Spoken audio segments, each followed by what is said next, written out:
سیدی مرشدی تو سلامت رہے، تو سلامت رہے تا قیامت رہے۔ پاکستان میں آئے دن کی شہادتیں اور نقصانات اس بات کا ثبوت ہیں کہ جو عہد حضرت مسیح موعود علیہ السلام سے کیا ہے اس پر پورا اترنے کی کوشش کرتے ہیں۔ یہ کہتے ہیں کہ اس سے پورا اتریں گے۔ مجھے بھی لکھتے ہیں بعض لوگ کہ آپ فکر نہ کریں، ہم اپنا عہد پورا کرنے کے لیے ہر قربانی کے لیے تیار ہیں۔ پرسوں جو میں نے خطبہ جمعہ میں پاکستان کے احمدیوں کے حوالے سے اور خاص طور پر خدام الاحمدیہ کے حوالے سے جو بات کی تھی، تو صدر صاحب خدام الاحمدیہ پاکستان کا خط بھی مجھے آیا کہ یہ جذباتی بات نہیں ہے، بڑے سوچ سمجھ کر میں آپ کو لکھ رہا ہوں کہ ہم ہر قربانی کے تیار ہیں۔ اور اسی طرح وہاں کے مختلف جگہوں کے، مختلف علاقوں کے، ضلعوں کے قائدین نے لکھا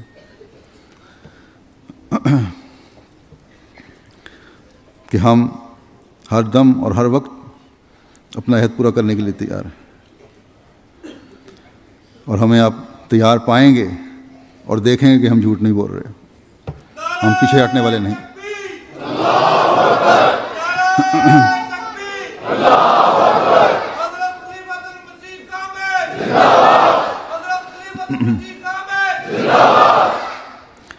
لکھتے رہے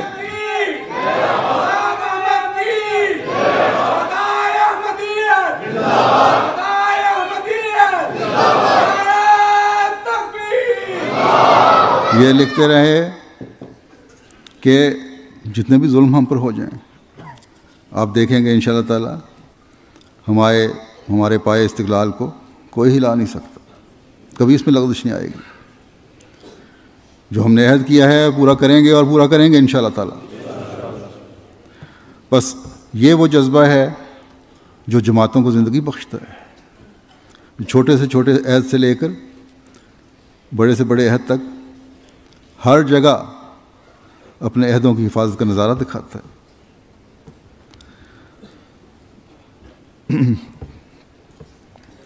بس ہم میں سے بھی ہر ایک کا فرض ہے کہ ہم اللہ تعالیٰ سے تعلق پیدا کر کے اپنے عہد کو پورا کریں، بلکہ اپنے عہدوں کو پورا کریں، دین کو دنیا پر مقدم رکھ کر اپنے عہد کو پورا کریں، وقتی جوش اور جذبے سے نہیں، یہاں نعرے لگا کر نہیں،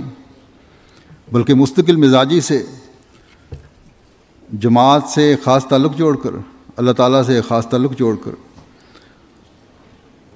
اپنے عہد کو پورا کریں۔ احمدیت کا پیغام دنیا کو پہنچا کر اپنے عہد کو پورا کریں۔ پاکستان سے اگر وفاؤں کے خط آ رہے ہیں تو یہ جذباتی باتیں نہیں ہیں،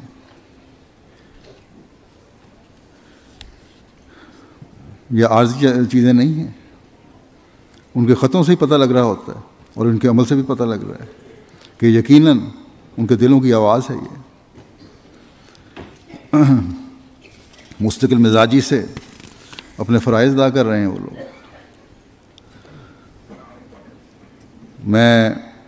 مجھے خیال آیا 28 مئی کے واقعات پر، وہاں سے جو لوگ بچ گئے تھے مسجد سے، دونوں مسجدوں سے، ان کے خطوط بھی مجھے آئے تھے، وہ میں دیکھ رہا تھا تو عجیب جذبہ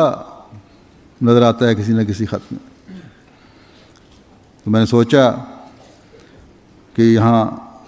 آپ کے سامنے بیان کر دوں بعض، اور آپ کو بھی ان میں شامل کر لوں، تاکہ ان قربانی کرنے والوں کے بارے میں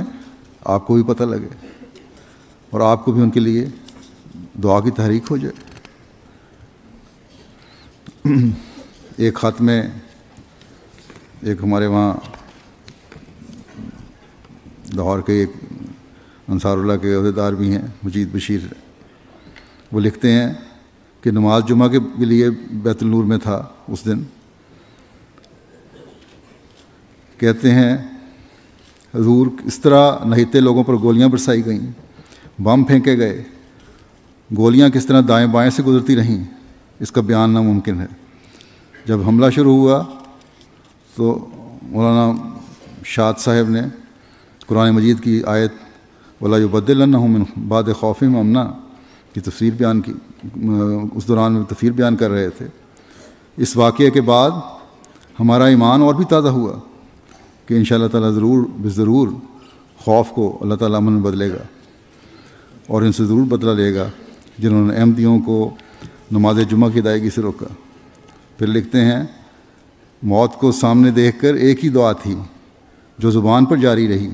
کہ اے قادر خدا، یہ تیرے پیارے مسیح کو ماننے والے ہیں، کمزور ہیں اور صرف تجھ پر یقین رکھتے ہیں، کیا تو ان کو ختم کر دے گا؟ ہرگز نہیں، تو تمام احمدیوں کی خود حفاظت فرما۔ کس طرح لوگ گرمی میں محبوس رہے، لیکن اللہ تعالیٰ کے فضل سے احباب نے ایک دوسرے کی مدد کی، ٹوپیوں میں پانی ڈال کر زخمیوں کو پلایا، چھوٹے چھوٹے بچے خوف زدہ اور بوڑھے گرمی سے بے حال، ایک ناقابل تلافی نقصان ہے۔ پھر لکھتے ہیں کاش میں بھی شہید ہو کر امر ہو جاتا، یہ دن تو نہ دیکھنا پڑتا، دل کٹ رہے ہیں، دماغ معاف ہیں، کیا قصور تھا ان نہتے اور معصوم احمدیوں کا؟ یہی نہ کہ وہ حضرت صلی اللہ علیہ وسلم کی اطاعت میں اس مسیح کو ماننے والے ہیں اور اطاعت گزار ہیں۔ اتنے امن پسند اور اطاعت گزار لوگ ہیں کہ باوجود حملے کے جب مربی صاحب اعلان کرتے ہیں کہ سب بیٹھ جائیں، بیٹھے رہیں اور دعاؤں پر زور دیں، دروشی پڑھیں، اللہم انا نجعلک فی نحورہم ونعوذ بک من شرورہم پڑھیں، تو تمام لوگ اس جگہ بیٹھ جاتے ہیں اور گولیاں کھاتے رہے، اپنے سینوں پر لیتے رہے، اپنے بچوں کو اپنے ساتھ چپکائے ہوئے ان کو بچانے کی کوشش کرتے رہے، اور 1.5-2 گھنٹے تک بغیر کسی وقفے کے مسلسل دہشت گردی چلتی رہی۔